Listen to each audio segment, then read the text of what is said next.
நம்மள ஒவ்வொருவருக்கும் ஒரு நாள் இப்படிப்பட்ட தருணம் கண்டிப்பாக வந்திருக்கும்.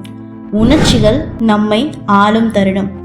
யாராவது உங்களை புண்படுத்தும் வார்த்தையை பேசியிருக்கலாம். எதுவும் உங்களோட விருப்பப்படி நடந்திருக்காது. நீங்க கஷ்டப்பட்டு செஞ்ச திட்டம் உடைஞ்சு போயிருக்கலாம். அந்த நொடியில நம்ம யோசிக்காம பல வார்த்தைகளை கொட்டி தள்ளியிருப்போம். அதுக்கப்புறம் அதை நினைச்சு வருத்தமும் பட்டிருப்போம். நான் ஏன் இப்படி பண்ணினேன், என் கோபத்தோட கட்டுப்பாடை ஏன் இழந்தேன். அதுவே உணர்ச்சிகளின் சக்தி. நீங்க அவற்றை கட்டுப்படுத்தவில்லை என்றால் அவை உங்களை ஆளும். நம்மை சுற்றிய உலகம் ஒவ்வொரு நாளும் நம்மை சோதிக்கிறது.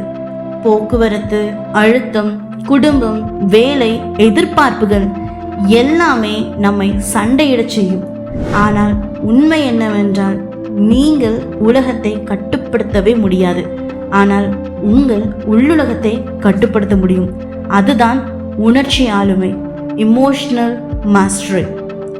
உணர்ச்சியை எப்படி தெரிஞ்சுக்கிறதுனா, ஒவ்வொரு நிமிஷத்துலையும் நீங்கள் கோபப்படும் போது அதை அடக்கக்கூடாது. துக்கம் அடையும் போது அதை மறைக்கக்கூடாது. பயத்தை புறக்கணிக்க கூடாது. நீங்கள் பயப்படுறீங்கன்னா நான் பயப்படுறேன் அப்படின்னு நீங்கள் உணரணும். நீங்கள் கோபப்படுறீங்கன்னா நான் கோபமாக இருக்கேன் அப்படின்னு நீங்கள் புரிஞ்சுக்கணும். இந்த மாதிரி ஒவ்வொரு விஷயத்தையும் நீங்கள் புரிஞ்சுக்கும் போது அந்த இமோஷனலை, உங்களோட உணர்ச்சியை கண்ட்ரோல் பண்ண முடியும்னு சொல்கிறாங்க. ஆனால் உணர்ச்சியை மறைப்பது வலிமை அல்ல, அது பலவீனம். நீங்கள் உணர்ச்சியை புரிந்து கொள்ளவில்லை என்றால் அதை கட்டுப்படுத்த முடியாது. உணர்ச்சியை அடையாளம் காட்டு. நான் கோபமாக இருக்கிறேன், நான் மனம் உடைந்திருக்கிறேன், நான் பயப்படுகின்றேன். அந்த ஒரு வாக்கியம் தான் உங்களை அந்த உணர்ச்சியிலிருந்து மொத்தமாக பிரிக்கின்றது. நீங்கள் கோபம் அல்ல, நீங்கள் பயம் அல்ல, நீங்கள் துக்கம் அல்ல. நீங்கள் அந்த உணர்ச்சிகளை கவனிக்கும் அறிவு, அந்த அறிவே உங்களுக்கு கட்டுப்பாட்டை தருகிறது. உணர்ச்சியோட வேற எப்படி கண்டுபிடிக்கிறது? ஒவ்வொரு உணர்ச்சிக்கும் ஒரு காரணம் இருக்கும். கோபத்திற்கு பின்னால் பெரும்பாலும் வலி, பொறாமையின் பின்னால் பயம், பயத்தின் பின்னால் அம்சமின்மை.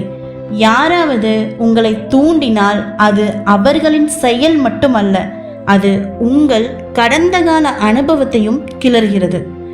எது உங்களை எதற்காக பாதிக்கிறது என்று கேளுங்கள். அதுவே வளர்ச்சியின் தொடக்கம். உணர்ச்சிகளை அடக்காமல் புரிந்து கொள்ள வேண்டும். அப்போதுதான் நீங்கள் அதை கையாள முடியும். யாராவது உங்களை கோபமடைய செய்தால் ஒரு நிமிடம் நிறுத்தி சுவாசியுங்கள், யோசியுங்கள். அந்த சில நொடிகள் தான் உங்கள் உணர்ச்சியை அமைதிப்படுத்தும். உணர்ச்சியை ஆட்சி செய்யும் போது அறிவு மங்கிவிடும். ஆனால் நீங்கள் சிறிது நேரம் நிறுத்தினால் நீங்கள் நிலைமையை தெளிவாக பார்க்க முடியும். உணர்ச்சி எழும் தருணத்திற்கும் உங்கள் பதிலுக்கும் இடையில் ஒரு இடம் உண்டு. அந்த இடத்தில் நாம் நம் சுதந்திரத்தை கண்டறிய முடியும். உணர்ச்சிகள் எழும்போது பார்வை சுருங்கிவிடும். நீங்கள் அந்த ஒரு பிரச்சனையை மட்டுமே பார்க்கிறீர்கள். ஆனால் சிறிது தூரம் விலகி பாருங்கள். இது நாளை முக்கியமாக இருக்கும். ஒரு மாதத்துக்கு பிறகு அதுவே மறைந்துவிடும். இது ஒரே நாளில் கற்றுக்கொள்ள முடியாது. இது ஒரு ஒழுக்கம். ஒவ்வொரு நாளும் சிறு சிறு சோதனைகள் வரும். பொறுமை தேர்வாகும். அங்கேயே உங்கள் உணர்ச்சி வலிமை உருவாகும். நாளடைவில் நீங்கள் மாறுவீங்க. முன்பு உங்களை பாதித்தவை இப்போ உங்களை சிரிக்க வைக்கும். அதே நிகழ்வுகளின் நீங்கள் அமைதியாக இருப்பீங்க. அதுதான் மன ஆளுமை. உணர்ச்சிகள் எதிரி அல்ல, அவை ஆற்றல். கோபம் உற்சாகமாக மாறட்டும், பயம் தயாரிப்பாக மாறட்டும், துக்கம் கருணையாக மாறட்டும். உணர்ச்சியை பயன்படுத்துங்கள், வீணாக்காதீர்கள். அந்த வலியை நோக்கமாக மாற்றுங்கள். அந்த கோபத்தை உழைப்பாக மாற்றுங்கள். அந்த பயத்தை தைரியமாக மாற்றுங்கள். அதுதான் உணர்ச்சி கட்டுப்பாட்டின் மந்திரம். ஒவ்வொரு நாளும் வாழ்க்கை உங்களை சோதிக்கும். மக்கள் உங்களை தூண்டுவார்கள், சூழ்நிலைகள் உங்களை தள்ளும். ஆனால் நீங்கள் நினைவில் கொள்ள வேண்டியது இதுதான்: நீங்கள் எல்லாவற்றையும் கட்டுப்படுத்த முடியாது. ஆனால் உங்கள் செயலையும் பதிலையும் கட்டுப்படுத்தலாம். நீங்கள் உங்களையே கட்டுப்படுத்தினால் உங்கள் வாழ்க்கையை கட்டுப்படுத்துவீர்கள்.